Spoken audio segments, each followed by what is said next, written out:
Folks, I'm about to walk into Golf Galaxy and put whatever's in this driver golf head cover onto a shaft.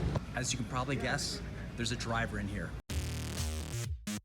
Folks, you saw me go to Golf Galaxy and put whatever's in this driver head cover onto this shaft, and now I'm back, and I brought a special guest on. You know him as Jake Span Golf, and he's a relevant guest because I used to play the driver he currently plays. Jake Span Golf, could you put us into the knowledge zone as to what that driver is? Yeah, sure.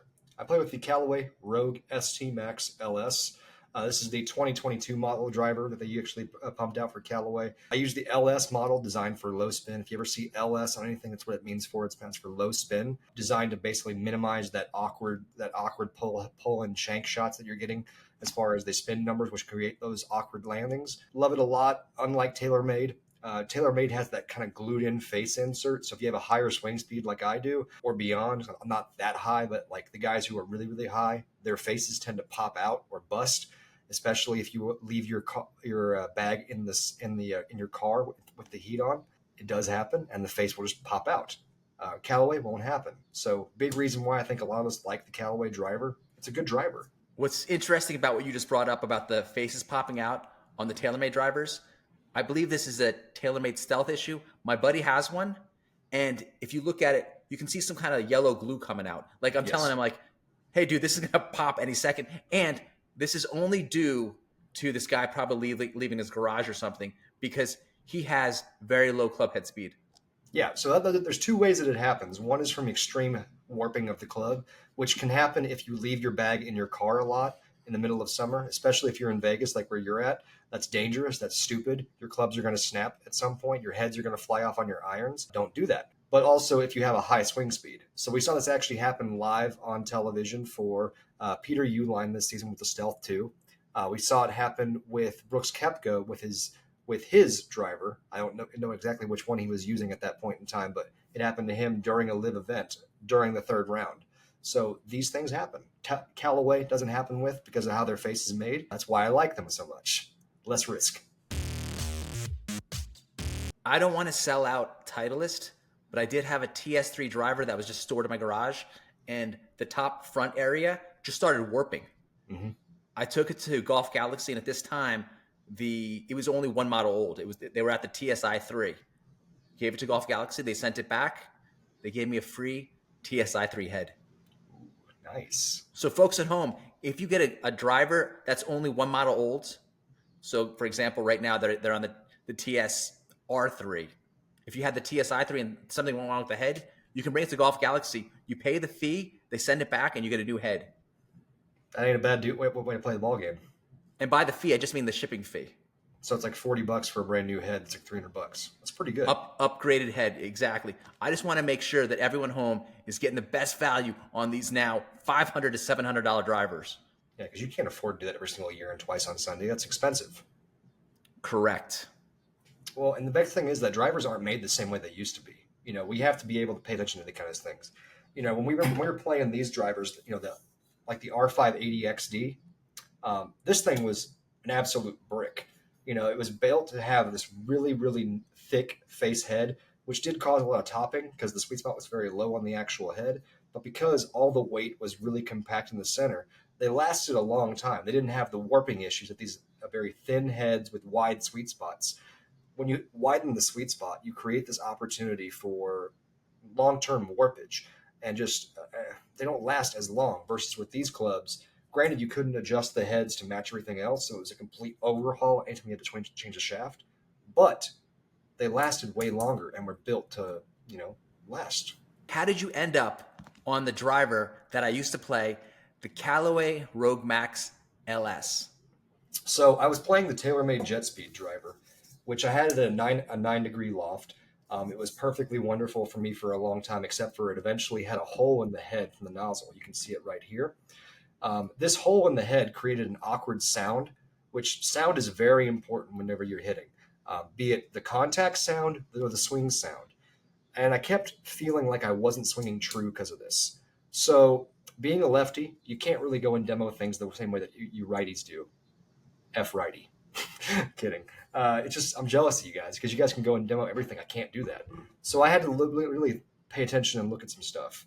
For me, the Rogue ST Max LS, it was getting great reviews, but more importantly, I liked how it had the adapter that I can actually shift things around versus actually with TaylorMade, I have to shift it around on the actual club versus I can shift it in place with the Callaway. With the Callaway, I can shift it exactly in place while still having the alignment the same on my grip.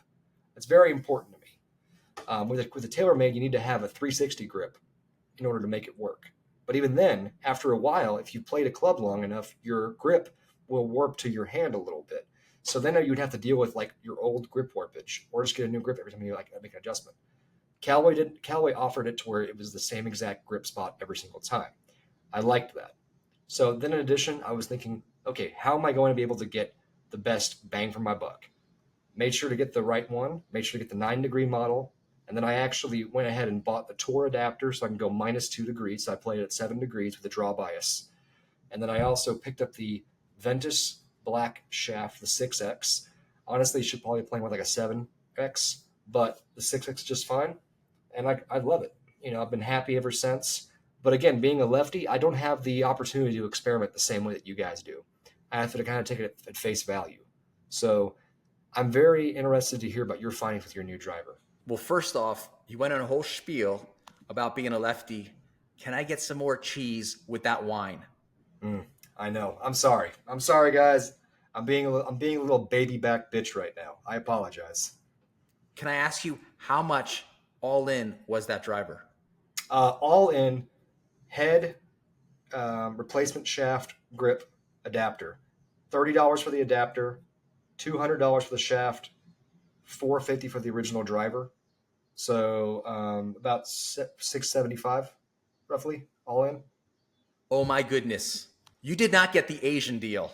I did not. Part of it was I had a regular stiff shaft, like a stiff shaft in there, and then over time I realized that I need a different shaft. So I got the shaft, a year and a half, sorry, 7 8 months after I got the actual driver. So I got my money's worth out of the $450 original value of the club, but I've made upgrades over time. I just want to point this out for the people at home.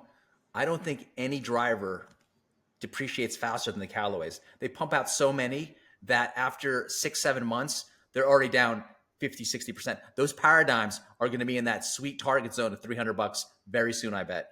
Well, that's true. They depreciate in value off of the market for the consumer, as far as in the show, in the shop, in the show, all that kind of jazz. Personally, I like the black look over the blue look of the paradigm, and so it looks better for me over the ball. And so even after I got this, I was not going to go to the paradigm. I have a video on my channel about why I didn't want to do that. It's 1 year model. It's not like 10-year models. Whenever it's like with phones. With phones, it's kind of the same way. I'm not interested in upgrading every single year. You see those folks who are just like, oh, I got to upgrade. I got to upgrade. I'm like, are you really gaining that much in a 1 year difference? You shouldn't. Ask me how I got my driver, my Callaway Rogue Max LS, and how much I paid, Jake.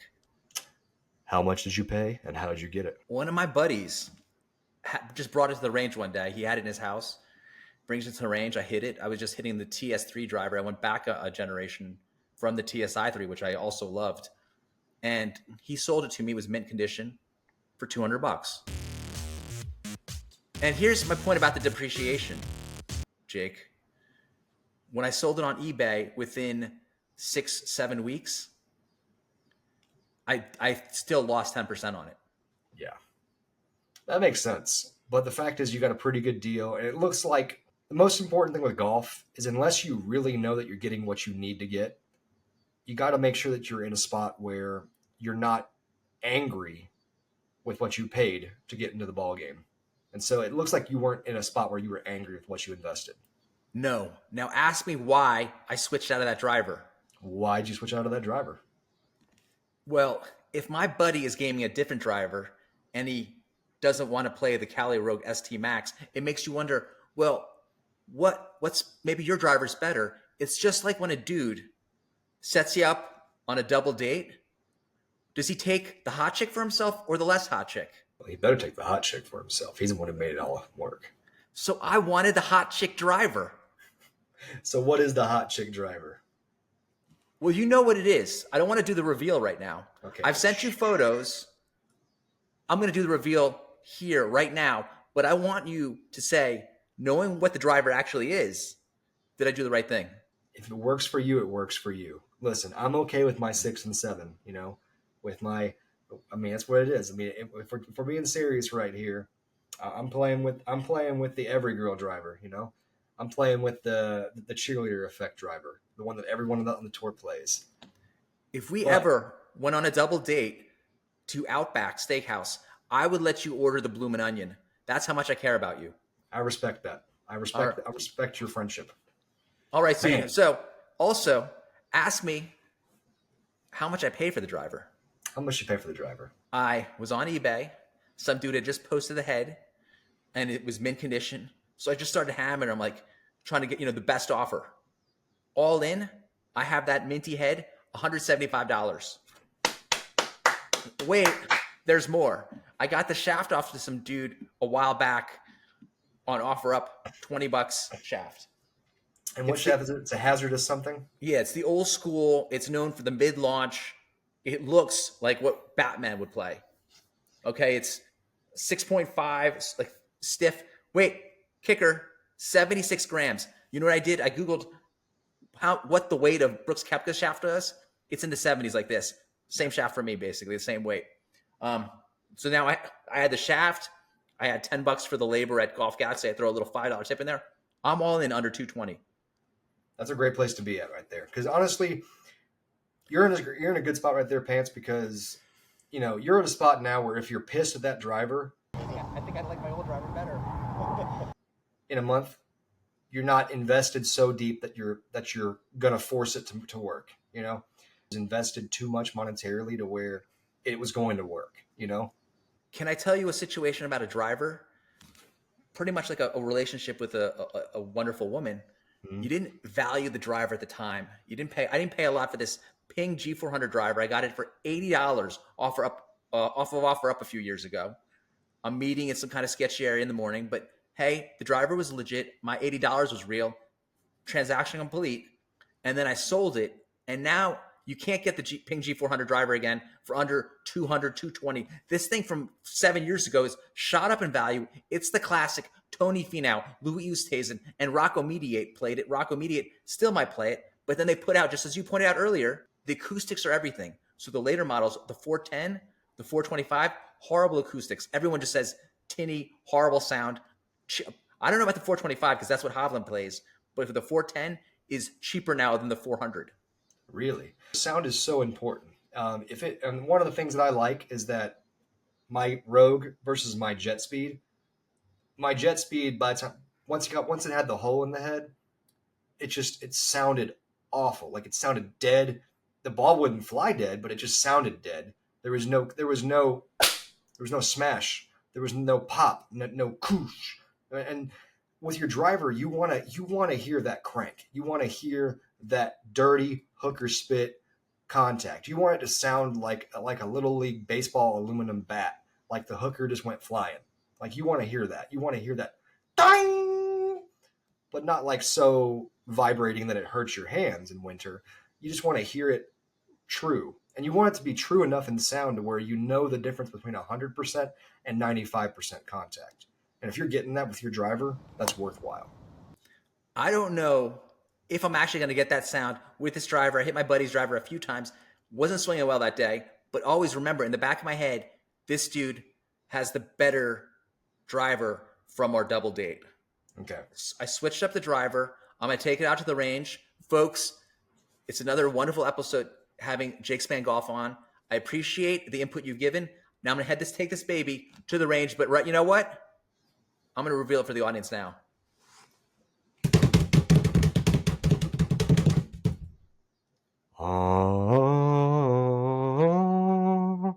Jake Span Golf, which professionals on the PGA Tour play this driver? Well, there's only one on the PGA Tour playing that driver, and that's going to be good. Hideki Matsuyama.